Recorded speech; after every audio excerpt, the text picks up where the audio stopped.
பேச்சுரிமை YouTube channel நண்பர்கள் அனைவருக்கும் வணக்கம். ராவணாவுடைய ஏகலைவன் மற்றும் அவருடைய ஆதரவாளர்கள் ஆரத்தி கரைத்துக் கொண்டு தயாராக இருந்தார். அவர் வரவே இல்லை. போன் போட்டார்கள், எடுக்கவே இல்லை. வேற யார்? நம்முடைய ஏர்போர்ட் மூர்த்தி தான். நேர வண்டியை நேர விட்டார் மார்க்கெட்டுக்கு. ஒரு பொக்கே வாங்கினார். எடப்பாடி அவர்களுடைய நம்பர் அவர்கிட்ட இருந்துச்சு, கேட்டார். உடனே வர சொன்னார். போய் சேர்ந்துட்டார். என்ன நடந்தது? நாம் தமிழருக்கும் ஏர்போர்ட் மூர்த்திக்கும் இவர்களால் தானே ஏர்போர்ட் மூர்த்தி உள்ளே போனார். இடையில் நடந்தது என்ன? ஏன் நாம் தமிழரை சந்திக்க ஏற்க மறுத்துவிட்டு உடனடியாக அதிமுகவுக்கு போய் தன்னுடைய ஆதரவை வாரி வழங்க வேண்டிய காரணம் என்ன என்பதை பற்றி பார்ப்போம். புகழ்பெற்ற காமாட்சி நாயுடுவோடு யூடியூப்ல பேசிக்கிட்டு இருந்த வரைக்கும் ஏர்போர்ட் மூர்த்திக்கு எந்த ஒரு பிரச்சனையும் இல்லை. ரெண்டு பேரும் பேசுவாங்க, கடைசியாக சண்டை போட்டுக்குருவாங்க, விழுந்து புடுங்குற மாதிரி பிராண்ட மாதிரி எல்லாம் பேசிக்கிடுவாங்க. கடைசியா போகும்போது கைகுலுக்கி கொண்டு சிரித்து கொண்டே விடைபெறுவார்கள். அந்த அளவிற்கு ஆரோக்கியமாக நடந்து கொண்டிருந்தது அந்த விவாதம் ரெண்டு பேருக்கும் இடையில. நன்றாகவே பார்ப்பதற்கு கொஞ்சம் நல்லாவே இருக்கும். என்றைக்கு இந்த ஏர்போர்ட் மூர்த்தியாரை நாம் தமிழர்கள் கிளப்பி கொண்டு வந்தார்களோ, கொண்டாந்து வச்சுக்கிட்டு அதுல இந்த ராவணா வலையொலி ஏகலைவன் மாதிரி நிமிண்டி விடுறது, தூண்டி விடுறது, வம்பிழுத்து விடுறது, இதையெல்லாம் ரொம்ப அருமையா பண்ணுவார். இந்த பூனையும் பால் குடிக்குமா என்பது போல தன்னுடைய காரியத்தை நிறைவேற்றி கொண்டார். தொடர்ந்து கீ கொடுத்து அவரை உசுப்பேத்தி விட்டு திருமாவை பற்றி பேச வைத்தார். ஏர்போர்ட் மூர்த்தி அவர்களும் திருமாவை பற்றி தாறுமாறாக பேச ஆரம்பித்தவுடன் எல்லை மீறியது என்று நினைத்தார்கள் திருமாவுடைய ஆட்கள். அவரும் வலையொலியில பேசிட்டு வெளியே வர இவர்கள் காத்திருந்து ஒரு தகராறு வந்து அடிதடியாகி அதுல ஏர்போர்ட் மூர்த்தி கத்தி எடுத்து காட்டிய அந்த வீடியோ மாட்டிருச்சு. ஆக கத்தியால் குத்த வந்ததாக இது பண்ணி அரெஸ்ட் பண்ணி உள்ள வச்சுட்டாங்க. ஏர்போர்ட் மூர்த்தி மேல் ஏற்கனவே பல வழக்குகள் இருக்கின்றன. இந்த வழக்குக்காக மட்டுமல்ல, பல வழக்குகளில் அவர் ரீகால் பண்ணல. அதிலும் குறிப்பாக ஒரு முக்கியமான வழக்கு என்னவென்றால்,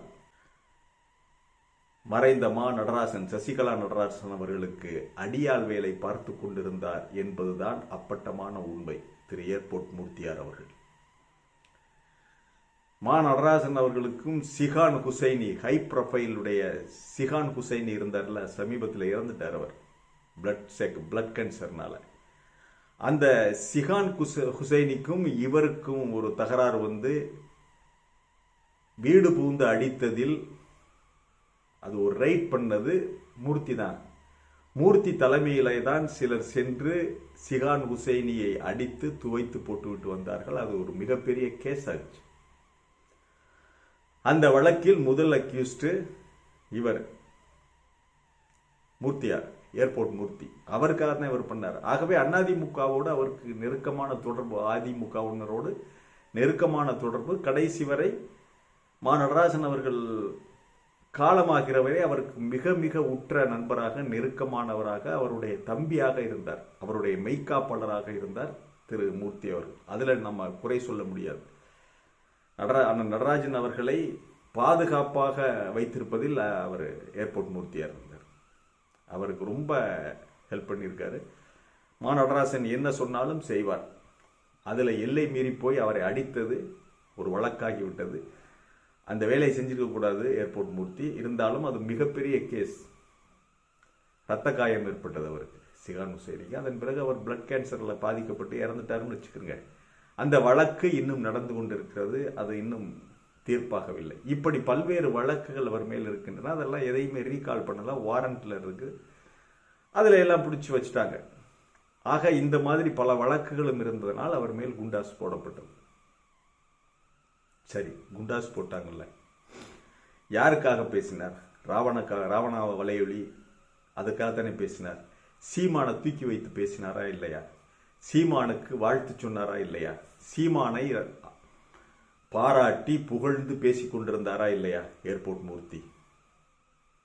தன்னுடைய சொந்த சமுதாயத்தைச் சேர்ந்த திருமாவை எவ்வளவு கேவலமாக பேச முடியுமோ அவ்வளவு கேவலமாக எதற்காக யாருக்காக பேசினார்? நாம் தமிழருக்காக பேசினார்.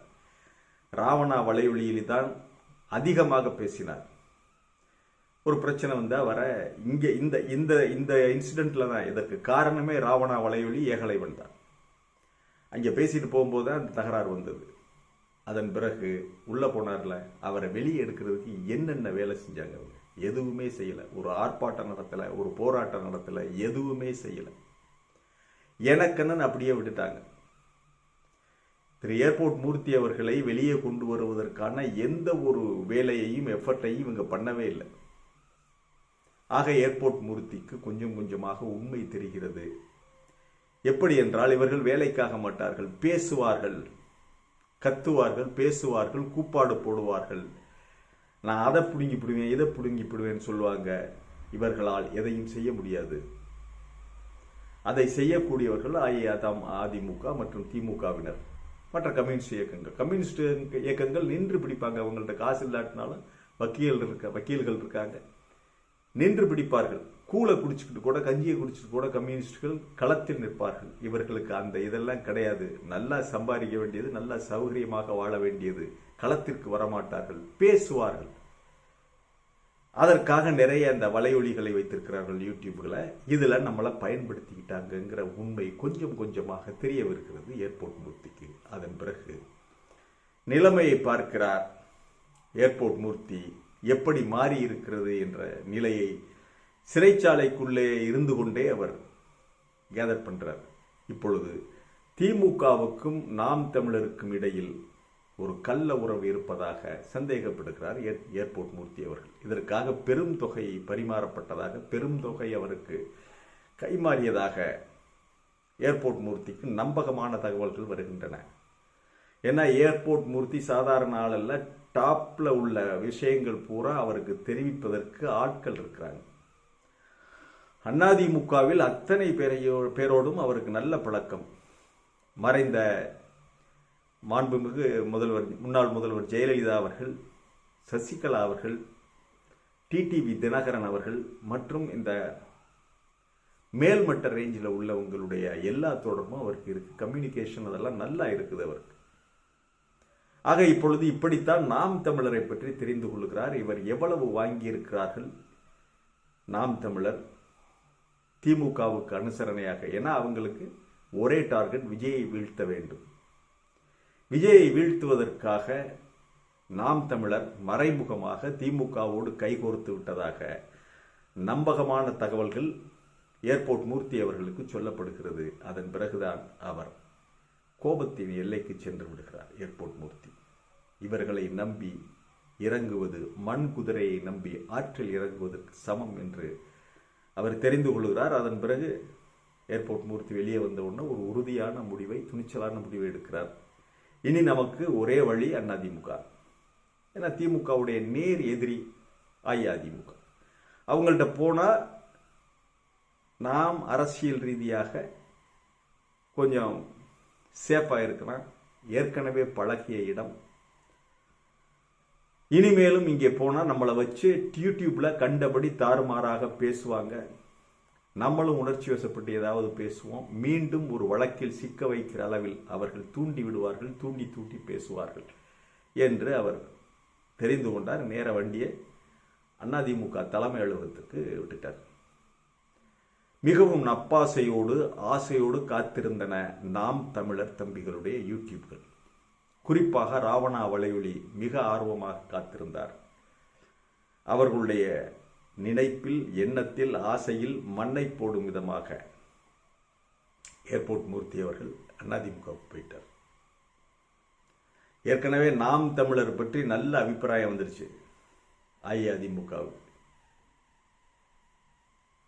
திமுகவுக்கும் நாம் தமிழருக்கும் இடையிலே என்ன நடக்கிறது என்ற உளவு தகவல்களை எடப்பாடி தெரிந்து கொண்டு விட்டார். நன்றாக தெரிந்து கொண்டு விட்டார். திமுக மேல நம்ம ஒன்றும் குறை சொல்ல முடியாது. வெற்றிக்கான வழி எது இருக்கிறதோ அதையெல்லாம் அவர்கள் ஆராய்வார்கள், அதை செய்வார்கள். சோரம் போகிறவர்கள் யார், யார் மூலமாக யாரை வளைக்க வேண்டும் என்பதெல்லாம் அரசியலில் காயை எடுத்து வைத்து நகர்த்துவார்கள். அதிகாரத்திலே இருக்கிறார்கள். மீண்டும் அதிகாரத்தை வெல்வதற்கு, மீண்டும் அதிகாரத்தை கைப்பற்றுவதற்கு திமுக தனக்குள்ள வாய்ப்புகள் அனைத்தையுமே ஆராயும், அதன் அனைத்தையுமே செய்யும். இது ராஜதந்திர முயற்சி. இந்த வெற்றிக்கான வாய்ப்புகளை எந்த ஒரு கட்சியும் இழக்க விரும்ப மாட்டார்கள்.